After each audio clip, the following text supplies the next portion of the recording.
A escola de ensino fundamental Sandy Hook fica localizada em Connecticut, nos Estados Unidos. Admitindo um grande número de crianças todos os anos, uma delas foi Adam Lanza. E enquanto toda a América ainda tentava se recuperar do massacre que havia acabado de acontecer na cidade da Aurora, Adam carregava suas armas a caminho de Sandy Hook. O mundo não estava preparado para assistir pela TV o pior massacre em uma escola de ensino fundamental dos Estados Unidos.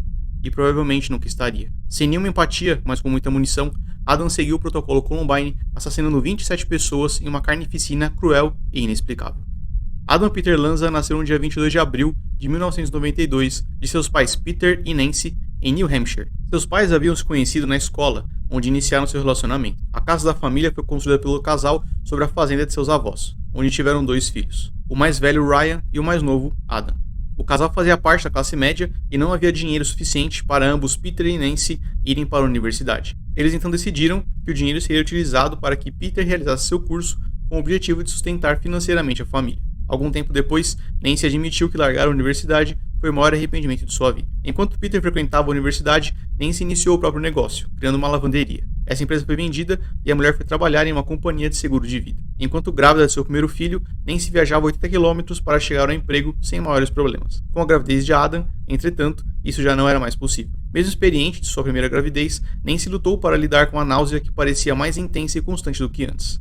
Sem conseguir fazer a viagem, Nancy recebeu uma licença para permanecer em casa até que Adam nascesse. Afastada do trabalho por 5 meses e com 2 crianças para cuidar, Nancy foi desligada da empresa. Por sorte, Peter havia terminado a universidade e já trabalhava como vice-presidente de sua empresa, o que trouxe alguma segurança financeira para a família. Até os 3 anos de idade, Adam não era capaz de falar, produzindo apenas alguns sons como tentativa. Seus familiares disseram que era como se o garoto estivesse inventando o próprio idioma. Apesar de ninguém entender o que ele falava, Adam parecia bastante criativo e interagia normalmente com seus brinquedos. Ele foi levado ao médico para que uma avaliação fosse feita, mas não houve um resultado conclusivo. Em 95, Adam parou totalmente de emitir sons, entendido pelos médicos na época como uma resposta, já que ninguém compreendia o que ele queria dizer. Eventualmente, Adam conseguiu desenvolver a fala, mas outros problemas começaram a aparecer no garoto. Ele exibia diversos comportamentos repetitivos, batendo na própria cabeça várias vezes. Adam era extremamente sensível a odores, muitas vezes alegando sentir cheiros que não estavam lá. Da mesma forma, certos contatos com sua pele o incomodavam, fazendo com que sua mãe removesse as etiquetas de suas roupas. Aos poucos, a família começou a notar o surgimento de traços de transtorno obsessivo-compulsivo, também conhecido como TOC. Adam também foi diagnosticado com transtorno de processamento sensorial. Essa é uma condição neurofisiológica na qual a entrada sensorial é mal detectada ou mal interpretada. Isso pode levar à inabilidade de processar o calor ou frio, cansaço e fome. Adam tinha problemas com barulhos muito altos e multidões. Da mesma forma, era extremamente sensível a cores e luzes muito fortes, o que fez com que Adam tivesse dificuldade em utilizar as apostilas da escola, que contavam com muitos desenhos coloridos para crianças. Sua mãe, na tentativa de ajudar o filho, fez uma cópia preto e branco dessas apostilas para que Adam pudesse acompanhar as aulas. Com o tempo, a luz do sol passou a incomodar Adam, fazendo com que ele prendesse sacos pretos nas janelas de seu quarto, impedindo completamente a luz natural. A privação de luz solar, por um tempo muito prolongado, pode impactar a saúde do sujeito de forma negativa, principalmente ao que diz respeito da parte psicológica. Conseguir perceber se está de dia ou de noite é extremamente importante para diversas funções do nosso corpo, impactando diretamente o humor, raciocínio e atividades biológicas básicas. E já com tantos problemas, a chegada do comportamento antissocial foi natural para Adam. Ele queria se proteger de um mundo tão luminoso e barulhento. Essa proteção veio em forma de isolamento, em um quarto escuro e sem amigos. Adam permaneceu com breve acompanhamento médico, mas não há registros sobre a sua resposta ao tratamento de suas condições. Em 98, seu pai Peter recebeu uma proposta de emprego praticamente irrecusável, fazendo com que toda a família fosse realocada para Connecticut. O casamento de Peter e Nancy estava passando por certa turbulência. Peter trabalhava exaustivamente, tendo tempo para a família apenas aos finais de semana. Adam era uma criança com necessidades especiais, o que tornava a vida de Nancy um pouco mais difícil. Algumas pessoas hoje argumentam que as atitudes de Nancy, ao permitir que o filho vivesse em sua bolha, podem ter contribuído para os atos terríveis que faria no futuro. Ainda que o jovem precisasse de muito suporte, alguns de seus comportamentos deveriam ter sido tratados ao invés de reforçados para que suas condições fossem minimizadas, trazendo algum tipo de melhor compatibilidade entre o garoto e a sociedade. Aparentemente, isso não aconteceu. Adam e seu irmão Ryan então deram início à sua nova escola, Sandy Hook. E se já estava difícil para Adam fazer amizades em sua cidade natal, as coisas apenas pioraram agora, tendo de entrar em um grupo já formado de colegas. Sabendo sobre suas condições, a escola realizou o monitoramento de Adam, identificando uma melhora significativa em sua habilidade de comunicação. Ainda descrito como tímido e muito reservado, ao menos agora, Adam exibia momentos raros nos quais interagia com seus colegas de sala. O garoto nunca reclamou sobre sofrer bullying e nenhum de seus pais foi alertado sobre algum incidente dessa natureza. Podemos imaginar que em algum momento Adam tenha sido alvo de piadas por conta de suas condições. mas também por conta das mesmas, possivelmente ele nunca foi capaz de perceber. De qualquer forma, esse não parece ter sido um problema para Adam, que nunca mencionou bullying em nenhum de seus trabalhos escolares ou publicações na internet. Eventualmente, Peter e Nancy se divorciaram, causando um forte impacto na vida de Adam e Ryan. Entretanto, como já viam o pai apenas aos finais de semana, o processamento daquele evento ocorreu de forma mais sutil. Na mesma época, Adam conseguiu seu primeiro amigo na escola, e com ele escreveu um livro. Em tradução livre, O Grande Livro da Vovó. Ao contrário do que sugere o título e a capa, esse era um livro muito distante do que um garoto de ensino fundamental escreveria. Ele continha assassinato de crianças, canibalismo e taxidermia de humanos, entre outros tópicos bastante perturbadores. O pai de Adam, mais tarde, disse que o filho ainda tentou vender cópias desse livro para outras crianças. Adam cresceu e, com ele, também cresceram seus problemas. O garoto abandonou parte de seus hobbies e atividades por conta de sua forte ansiedade e saúde mental. Ele passou a ficar ainda mais reservado, trancando-se em seu quarto por horas seguidas. Na mesma época, ele declarou que não queria mais celebrar o próprio aniversário e nem participar de reuniões familiares em datas festivas. O convívio social foi trocado por videogames e pela internet, onde o jovem parecia mais confortável. Com o passar do tempo, Adam começou a ter problemas para acompanhar a escola, fazendo com que suas notas caíssem. Ele evitava fazer perguntas com receio de atrasar a sala, prejudicando o próprio aprendizado. Pensando que talvez a grande quantidade de alunos por sala estivesse piorando a ansiedade de Adam, o garoto foi movido para uma escola católica com salas menores, o que surtiu efeito no começo, até que Adam fosse desligado da instituição. Não se sabe se essa decisão foi parte da escola ou de sua mãe. Durante esse período, Adam continuou escrevendo suas histórias repletas de violência e tópicos perturbadores. Uma de suas professoras disse ser comum que alunos escrevam histórias violentas, mas no caso de Adam, os detalhes eram sanguinários demais para a sua idade. Ele parecia obcecado por guerras e destruições. Suas histórias eram tão perturbadoras que a professora não permitia que Adam as compartilhasse com o resto da sala. Preocupada com o filho, Nancy levou o garoto ao psicólogo em sua nova cidade, onde ele foi diagnosticado com síndrome de Asperger, uma condição do espectro autista. Com suas diversas visitas ao psicólogo, Nancy foi aconselhada a remover Adam da escola para que ele recebesse educação domiciliar, uma vez que o ambiente escolar não era considerado compatível com as necessidades do garoto. Foi necessário algum esforço judicial, mas eles conseguiram. Nessa época, Adam deixava sua casa apenas para visitar o psicólogo e para reuniões de um grupo ligado à tecnologia, do qual participava. Ainda que o jovem saísse esporadicamente, todo o resto do tempo, Adam se trancava em seu quarto escuro, entregue ao novo jogo de sua preferência, World of Warcraft. Ao mesmo tempo, a intensidade de seu transtorno compulsivo obsessivo pareceu piorar. Adam trocava de roupa múltiplas vezes ao dia, solicitando a lavagem das peças a cada hora. E para meias era ainda pior. Adam chegava a usar 20 pares de meias por dia. Ele também se negava a encostar em maçanetas e lavava suas mãos com tanta frequência que parte de sua pele começou a sair. Apesar de algumas condições estarem piores, outras pareciam melhorar. Já próximo do ensino médio, Adam sentiu-se confortável para voltar à escola. Como rito de passagem, uma das tradições é uma espécie de cerimônia de dança, na qual os professores dançam com seus alunos em forma de despedida entre estudantes e professores. Entretanto, Adam não foi liberado para participar. Apesar de passar muito tempo em jogos violentos, Adam também gostava muito de jogos de ritmo, em especial os de dança. Muitas vezes ele era visto transpirando excessivamente por baixo de sua blusa após cada uma de suas sessões.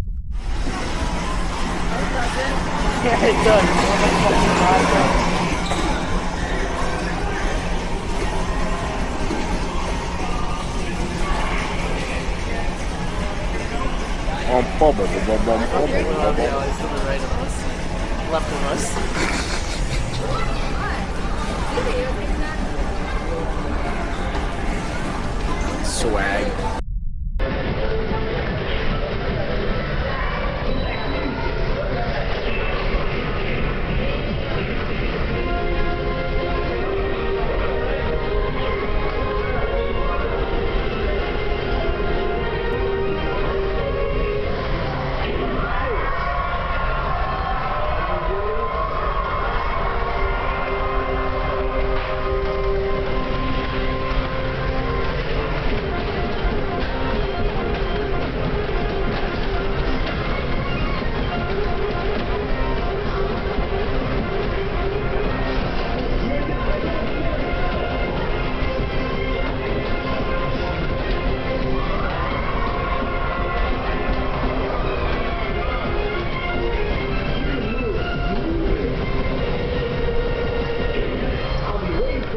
Para deixar o garoto mais à vontade e tentar preencher o fato de ele não poder dançar com seus professores, sua mãe comprou para Adam um tapete compatível com esse jogo para que ele pudesse estendê-lo em seu quarto para jogar quando quisesse, o que provavelmente isolou ainda mais o garoto, que tinha ainda menos motivos para sair do quarto. Inclusive, é bastante interessante observar o quarto de Adam. Não fosse pelos sacos pretos na janela, aquele parecia um quarto de hotel. É normal que um quarto assuma uma certa identidade, espelhando a pessoa que nele habita. Quadros, fotos, objetos decorativos e bagunça do dia a dia podem dizer muito sobre a personalidade da pessoa.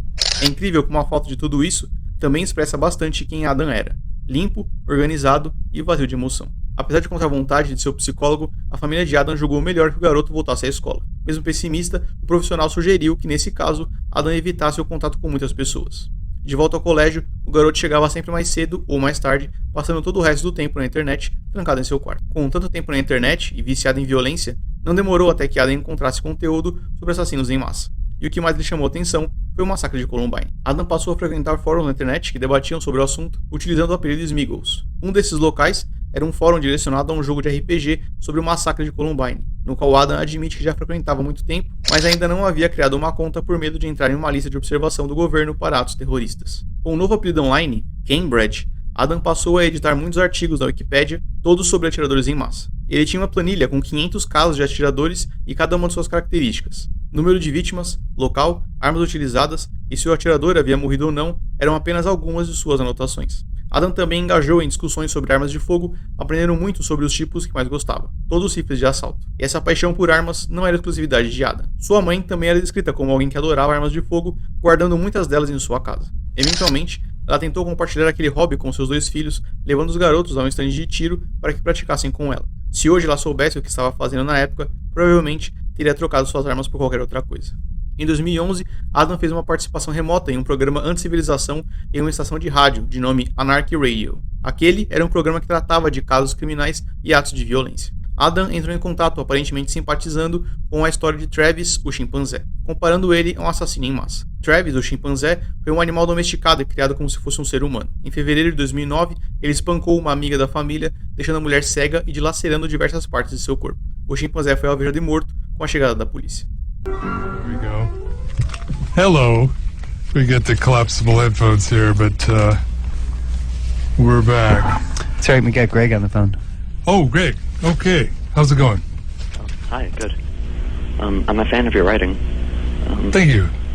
I'm Thank you sorry very to much. bring up such an old news story, but I couldn't find anything that you said about the topic, and it seems relevant to your interests, so I thought I would bring up Travis the chimp. Do you remember him? I don't. Well, he was a highly domesticated chimpanzee who lived in a suburban home in Stamford, Connecticut. Oh, yeah. Oh. And he was raised just like a human child starting from the week he was born. By the time that he was 14 years old, which would be somewhere around age 20 in human years, Uh-huh. he slept in a bed, he took his own baths, he dressed himself, he brushed his teeth with an electric toothbrush. Really? When was this? Well, this happened in early 2009. Oh. Oh. Uh-huh. He ate his meals at a table and enjoyed human foods like ice cream. And he used a remote control to watch television and liked baseball games. And he even used a computer to look at pictures on the internet. Huh. And it goes without saying that Travis was very overweight. He was 200 pounds when he should have been around the low hundreds. Mm-hmm. And he was actually taking Xanax. Amazing. I couldn't find any information about why he was taking it, but it just seems to say a lot that he was given it at all. And basically, I think Travis wasn't really any different than a mentally handicapped human child. But anyway, one day in February 2009, he was acting very agitated, and at some point grabbed his owner's car keys, went outside and started beeping from car to car, apparently wanting to go for a car ride. And he was acting very aggressively, so his owner called her friend over to get her to help him to calm down and go back inside. And once she arrived, he immediately attacked her, and his owner tried to stop him, but couldn't, and she even resorted to stabbing him with a knife, but nothing worked.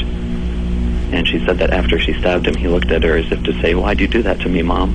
Because apparently that was what their relationship was like, no different than between a human mother and a human child. So after the stabbing, she called the police, who arrived 12 minutes after the attack, at which point her friend was pretty close to dead.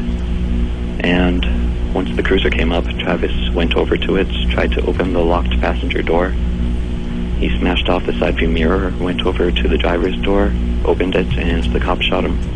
He fled back into the house, where he went to his playroom and bled to death.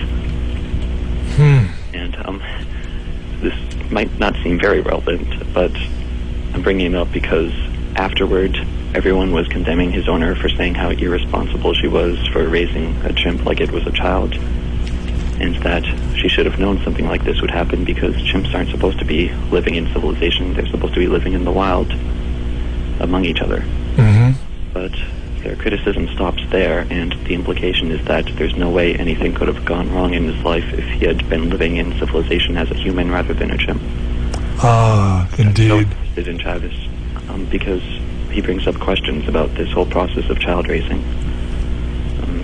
Yeah. Mission isn't something which just happens to gently exist without us having to do anything, because every newborn child, human child, is born in a chimp-like state, and civilization is only sustained by conditioning them for years on end so that they'll accept it for what it is.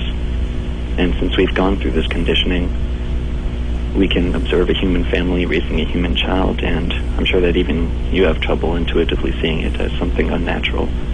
But when we see a chimp in that position, we viscerally know that there's something profoundly wrong with the situation.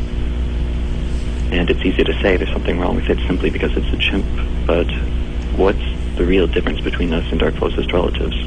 Travis wasn't an untamed monster at all. He wasn't just feigning domestication, he was civilized. He was able to integrate into society. He was a chimp actor when he was younger, and his owner drove him around the city frequently in association with her towing business, where he met many different people and got along with everyone. If Travis had been some nasty monster all his life, it would have been widely reported, but to the contrary, it seems like everyone who knew him said how shocked they were that Travis had been so savage, because they knew him as a sweet child. And there were 2 isolated incidents early in his life when he acted aggressively, but summarizing them would take too long, so basically I'll just say that he didn't act really any differently than a human child would, and the people who would use that as an indictment against having chimps live as humans do wouldn't apply the same thing to humans, so it's just kind of irrelevant. But anyway, look what civilization did to him. It had the same exact effect on him as it has on humans. He was profoundly sick in every sense of the term, and he had to resort to these surrogate activities like watching baseball and looking at pictures on a computer screen and taking Xanax. He was a complete mess. Mm-hmm. And his attack wasn't simply because he was a senselessly violent, impulsive chimp, which was how his behavior was universally portrayed. Immediately before his attack, he had desperately been wanting his owner to drive him somewhere. And the best reason I can think of for why he would want that, looking at his entire life, would be that some little thing he experienced was the last straw, and he was overwhelmed by the life that he had, and he wanted to get out of it by changing his environment, and the best way that he knew how to deal with that was by getting his owner to drive him somewhere else. Yeah. And when his owner's friend arrived, he knew that she was trying to coax him back into his life of domestication, and he couldn't handle that, so he attacked her and anyone else who approached him. And dismissing his attack as simply being the senseless, violent impulsiveness of a chimp instead of a human is wishful thinking at best. Mm-hmm. His attack can be seen entirely parallel to the attacks, random acts of violence that you bring up on your show every week, committed by humans, which the mainstream also has no explanation for. And if No. he's an actual human, I just don't think it would be such a stretch to say that he very well could have been a teenage mall shooter or something like that. Yeah, yeah. And Wow. Thank you, Greg. yeah, That's quite a story. Yeah, that's really apropos, isn't it? Travis the chimp. it's just that I'm a little surprised that I never heard you bring it up at all, because maybe I'm just seeing connections where there aren't any, but Not, I think not. No, I didn't catch that one. I didn't, maybe I was out of the country or something, I don't know, but I missed it. Thanks very much, man. thank you. Take Bye. care. Wow, very well articulated, I think. Sabendo do que Adam fez, é difícil dizer de quem ele realmente estava falando durante essa ligação. Ao fazer aquela crítica social, comparando um atirador em massa com um animal selvagem, Adam poderia muito bem estar dando um sinal do que faria no futuro. É possível que, assim como aquele animal, Adam se visse preso em um mundo que não era compatível com ele. E, infelizmente, sua história não terminaria muito diferente da de Travis. Para alguém com dificuldades em se comunicar, Adam pareceu realmente muito bem articulado. Após essa ligação, ele criou uma publicação no fórum onde havia marcado a conversa com o apresentador, dizendo-se impressionado com a própria voz e com sua forma de comunicação. Nessa época, Adam exibiu algumas melhoras em seu comportamento social, interrompendo seu acompanhamento com o psicólogo. Ele conseguiu acompanhar as aulas e terminou a escola de forma bastante tranquila. Chegando à faculdade, Adam interrompeu o curso ainda no primeiro ano. E é aqui que a sua história começa a ficar mais estranha e perigosa. Algum evento muito traumático pode ter acontecido nesse período, fazendo com que Adam ficasse mudo permanentemente. Ele agora cobria seu rosto quando falavam com ele e permanecia em seu quarto sem comer por longas horas. Nancy enviou um e-mail para Peter, mas não foi capaz de explicar o que teria ocasionado essa mudança drástica em Adam. A partir de então,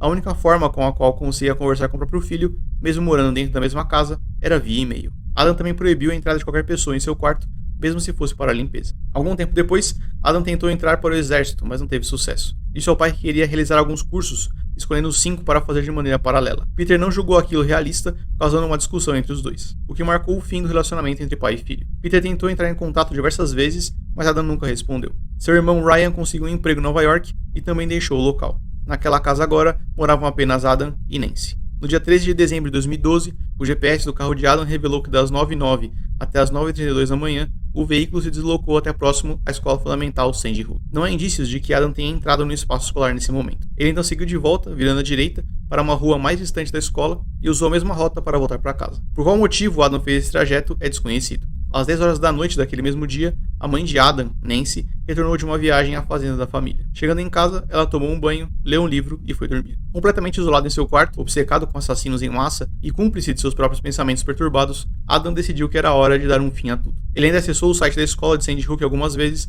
sugerindo algum nível de planejamento. É possível que toda a frustração pela qual já havia passado, sem conseguir viver uma vida normal e agora com relações rompidas com o próprio pai, tivessem levado Adam à depressão ou provável piora da mesma. Fosse como fosse, o dia do massacre havia chegado. Era hora de Adam compartilhar com o mundo toda a frustração e ódio que sentia.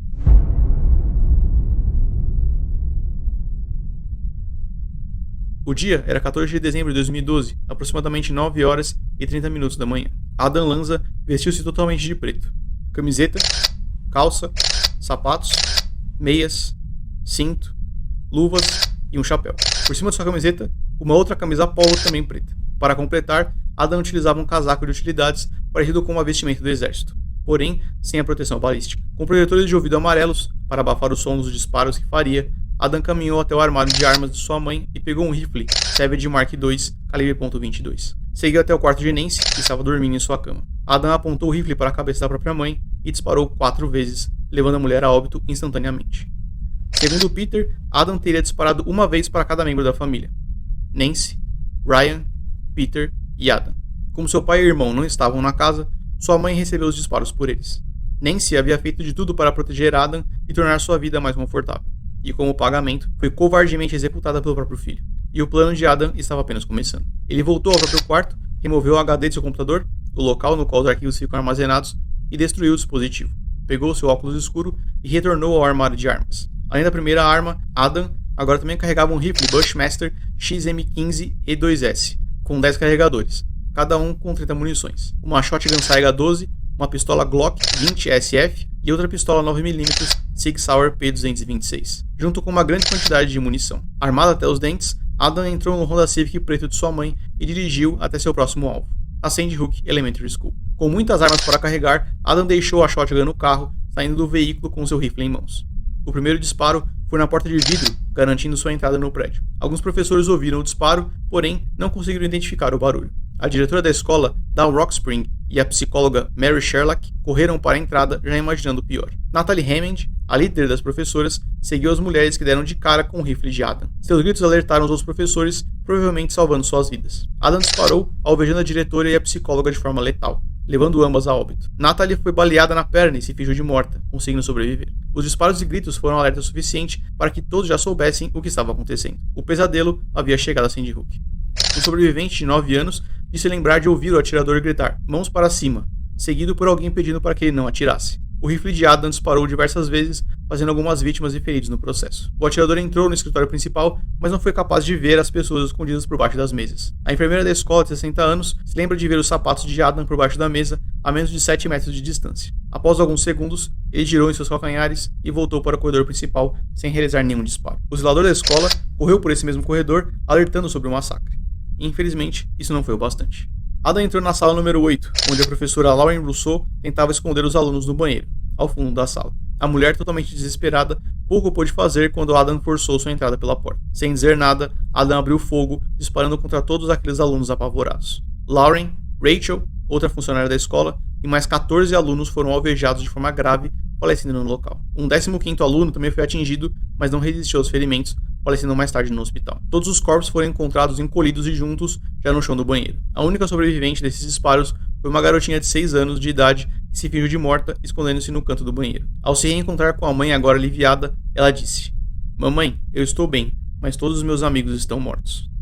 A mesma garotinha descreveu o atirador como um homem muito nervoso e lembra-se de ouvir um de seus amigos conversar com Adam. "Me ajude, eu não quero estar aqui", disse o garoto. A resposta de Adam foi a seguinte: "Bom, você está." Essa resposta foi seguida por disparos responsáveis por removerem a vida do menino. O que Adam estava fazendo era terrível, cruel e extremamente covarde. Enquanto o criminoso manchava o chão da escola de vermelho, a polícia foi acionada. What's the location of the emergency? Sandy Hook School. I think there's somebody shooting in here. Sandy Hook School. Okay, what makes you think that? Because somebody's got a gun. I saw a glimpse of somebody. They're running down the hallway. Já com caos e terror espalhados pelo ar, Adam caminhou para a sala de número 10. O repórter policial difere em alguns momentos sobre a ordem desses eventos, mas pela disposição das salas, vamos supor que ele tenha seguido a ordem, entrando na sala 10 após a sala 8. A professora Victoria, em pânico, correu para esconder seus alunos. Alguns no banheiro, outros no armário e outros debaixo de suas mesas. Quando ela se lembrou de voltar para trancar a porta, já era tarde. Adam caminhava para dentro daquela sala com um único objetivo. Ele andou para o fundo da sala, apontando sua arma para alguns alunos, sem disparar. Ninguém disse nada nesse momento, nem os alunos, nem o atirador. Adam passou a disparar na direção dos alunos que estavam debaixo das mesas, tirando mais vidas no processo. Um herói, chamado Jesse Lewis, em seus 6 anos de idade, levantou-se contra o atirador e gritou para que seus colegas corressem. Alguns deles obedeceram e conseguiram fugir. Jesse encarava Adam, que apontou seu rifle para o menino, e disparou, levando o garoto a óbito no local. O atirador precisou recarregar seu rifle algumas vezes, permitindo que algumas crianças fugissem. Da mesma forma, a arma também falhou em alguns momentos, salvando mais vidas. Muitos dos carregadores encontrados ainda tinham munições, indicando que Adam recarregou sua arma antes de gastar todos os disparos possíveis. Muitos alunos saíram de seus esconderijos para correrem por suas vidas, dando de cara com Adam, que agora disparava seu rifle desenfreadamente. A professora que estava na sala se jogou na frente do atirador na tentativa de proteger os alunos, o que causou com que fosse baleada diversas vezes, falecendo no local. Em menos de 4 minutos, a polícia foi capaz de chegar a Sandy Hook. A tragédia começava a vazar para fora da escola, chegando ao conhecimento de pais e familiares que agora voavam para o local. O ataque de Adam chegava ao fim e ele não tinha nenhuma intenção de ser preso. Jogando seu rifle no chão, o atirador pegou sua Glock e apontou a pistola para a própria cabeça. Às 9h40 da manhã, os policiais ouviram o último disparo. O massacre de Sandy Hook havia terminado. Os agentes invadiram a escola rapidamente, resgatando alunos e professores barricados. Diversas unidades de polícia e resgate chegaram rapidamente para responder ao terrível ataque de Adam. Em poucos minutos, o corpo do atirador foi encontrado já sem vida, com um ferimento de arma de fogo na cabeça. Ao todo, foram 26 pessoas executadas na escola. Somado ao atirador e sua mãe morta em casa, foram 28 vidas perdidas naquele dia e 2 pessoas feridas. Foram 154 disparos de rifle e 2 disparos de pistola feitos pelo atirador durante o ataque. A polícia não encontrou nenhum bilhete de despedida, diário ou manifesto. Chegando à casa de Adam, os policiais encontraram o corpo de sua mãe e seu HD destruído. Nenhuma informação foi recuperada daquele dispositivo. Adam Peter Lanza faleceu aos 20 anos de idade, removendo a própria vida via disparo de arma de fogo na cabeça. O comum para casos assim é que o atirador deixe algum tipo de documento, seja por escrito ou vídeo, esclarecendo o motivo pelo ataque. Eles acreditam que sua mensagem será divulgada com o objetivo de transformá-los em mártires. No caso de Adam Lanza, não havia mensagem. É possível que ele tenha optado por encerrar a própria vida e realizou aquele ataque para que outras pessoas sofressem junto com ele, provavelmente levado pela obsessão em Columbine e outros massacres. O FBI foi capaz de recolher em sua casa alguns textos que podem ser entendidos como planejamento para o ataque, porém, em nenhum deles fica clara a motivação para aquele ato terrível. Em uma entrevista após o ataque, Peter, o pai de Adam, pediu desculpas às famílias das vítimas e disse que desejaria que seu filho nunca tivesse nascido. Não há registro sobre de onde o corpo de Adam foi enterrado. Todas as condições de Adam eram com certeza algo muito difícil de se lidar, e ficar isolado em um quarto escuro apenas piorou a situação. Sua vida não foi nada fácil, assim como a vida de cada pai e mãe daquelas crianças também nunca mais será.